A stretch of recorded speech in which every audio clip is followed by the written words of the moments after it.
Hello friends, నేను doctor Mounika. 49 hospital LB Nagar బ్రాంచ్లో fertility కన్సల్టెంట్గా work చేస్తున్నానండి. ఈరోజు మనము ఎంబ్రియో టెస్టింగ్ గురించి మాట్లాడదామండి.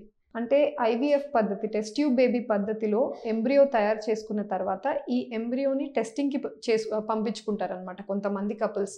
ఏ కపుల్స్లో ఈ ఎంబ్రియో టెస్టింగ్ అనేది ఇండికేటెడ్, అసలు ఈ టెస్టింగ్ ఎలా జరుగుతుంది, దానివల్ల సక్సెస్ రేట్స్ నిజంగా ఇంప్రూవ్ అవుతాయా, దాని గురించి ఈరోజు డిస్కస్ చేసుకుందాం. ఫస్ట్, ఈ ఎంబ్రియో టెస్టింగ్ని మనము సైంటిఫిక్ వర్డ్ ఉంటుందండి, దానికి పీజీటీ అంటారు. ప్రీ ఇంప్లాంటేషన్ జెనెటిక్ టెస్టింగ్ అంటారు దీన్ని. ఈ ఎంబ్రియోని టెస్టింగ్ ఏ స్టేజ్లో చేస్తాము అంటే, కొంతమంది డే 3 క్లివెజ్ స్టేజ్ ఎంబ్రియోలో చేస్తారు, కొంతమంది డే 5 బ్లాస్టోసిస్ స్టేజ్లో చేస్తారనమాట. డే 3 క్లివెజ్ స్టేజ్లో ఎంబ్రియోస్ ఎలా ఉంటాయంటే, అవుటర్ లేయర్ ఉంటుంది అండ్ లోపల బాల్ ఆఫ్ సెల్స్ ఉంటాయి అన్నమాట. దాంట్లో ఏం చేస్తారు, బయట ఒక హోల్ చేసి కొన్ని సెల్స్ని టెస్టింగ్కి పంపిస్తారు. అదే డే 5 బ్లాస్టోసిస్ట్ ఎంబ్రియో ఎలా ఉంటుందంటే, బయట ఒక లేయర్ ఆఫ్ సెల్స్ ఉంటాయి అండ్ ఒక ఎండ్లో బాల్ ఆఫ్ సెల్స్ ఉంటాయి, ఇన్నర్ సెల్ మాస్ అంటారు. దీంట్లో కూడా సేమ్ మెథడ్ అండి, లేజర్ ద్వారా ఒక హోల్ క్రియేట్ చేసి కొన్ని సెల్స్ని తీసి టెస్టింగ్కి పంపించడం జరుగుతుంది. ఈ సెల్స్లో ఏం చూస్తున్నాము అంటే, జీన్స్, జెనెటిక్ మేకప్ ఎలా ఉంది, నంబర్ ఆఫ్ క్రోమోజోమ్స్ చూసుకోవచ్చు, దాన్ని మనం పీజీటీఏ అంటారు. సో పీజీటీలో కూడా రకాలు ఉంటాయి అన్నమాట. ప్రీ ఇంప్లాంటేషన్ జెనెటిక్ టెస్టింగ్లో first type or first variety వచ్చేసి PGT A. A means aneuploidy. Aneuploidy testing most కామన్గా జరుగుతుందన్నమాట. ఈ టెస్ట్లో ఏం చూస్తున్నారంటే, నంబర్ ఆఫ్ క్రోమోజోమ్స్ కరెక్ట్గా ఉన్నాయా లేదా. మన ఎంబ్రియో ఏదైతే టెస్టింగ్ పంపిస్తున్నామో, ఒకవేళ అది బాయ్ అయితే నంబర్ ఆఫ్ క్రోమోజోమ్స్ 46XY ఉండాలి.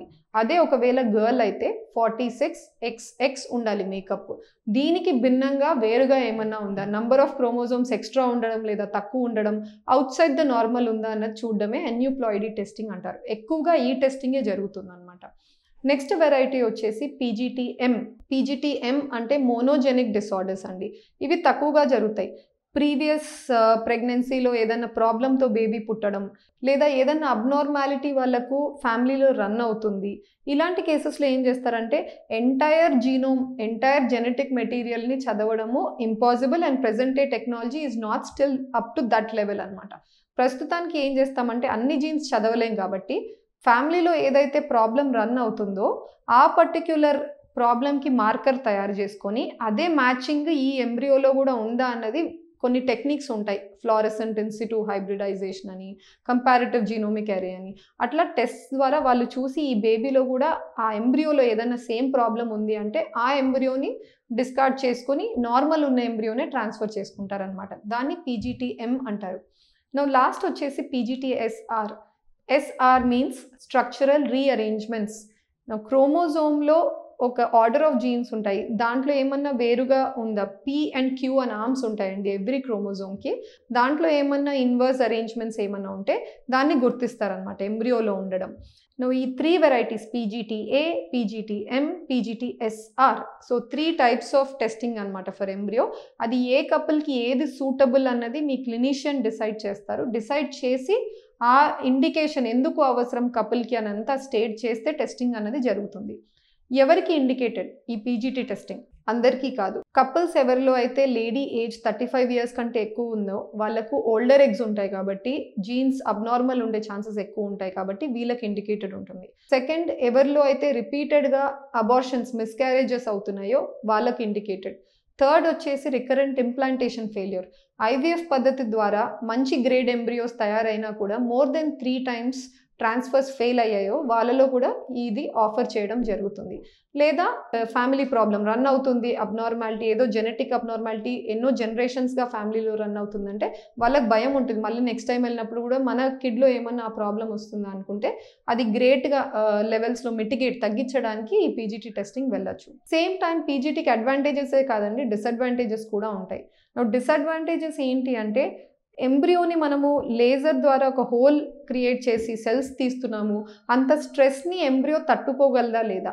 ఇలా చేసే టైంలో ఒకవేళ మనకి ఎంబ్రియోనే కొలాప్స్ అయిపోయింది అనుకోండి, మనకు ట్రాన్స్ఫర్కి ఎంబ్రియో అన్నది ఉండదన్నమాట. సెకండ్ వచ్చేసి the reports that are generated, PGT results అన్నవి they are not 100%. PGT report కూడా మాకు వచ్చినప్పుడు ఇది హై రిస్క్ ఎంబ్రియో లేదా ఇది లో రిస్క్ ఎంబ్రియో అన్నది రాస్తారు, కానీ 100% మేము రూల్ అవుట్ చేసాము.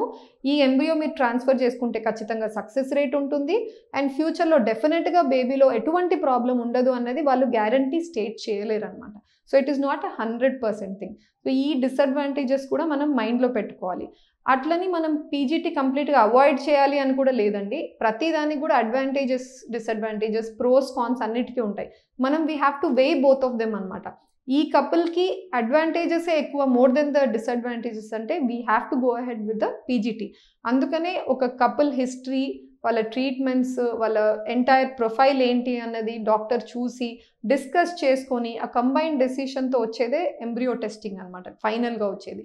సో ఈ ఎంబ్రియో టెస్టింగ్ పోలార్ బాడీ మీద అవుతుందా, ప్రొఫెక్టోడమ్ బయోప్సీ అవుతుందా, బ్లాస్టోసిస్ట్ మీద డే 5 మీద అవుతుందా, ఎప్పుడు అవుతుంది, అది ఎంబ్రియాలజిస్ట్ కూడా ఉంటారనమాట. వాళ్ళ డెసిషన్స్, వాళ్ళ కాంపిటెన్స్ ఎక్కడ అవుతుంది, టెస్టింగ్ ఎక్కడ జరుగుతుంది, ఈ పీజీటీకి అవసరమైన సెల్స్ తీసే ప్రొసీజర్, ఆ బయోప్సీ అన్నది ఎవరు చేస్తున్నారు, వాళ్ళ కాంపిటెన్సీ ఏంటిది.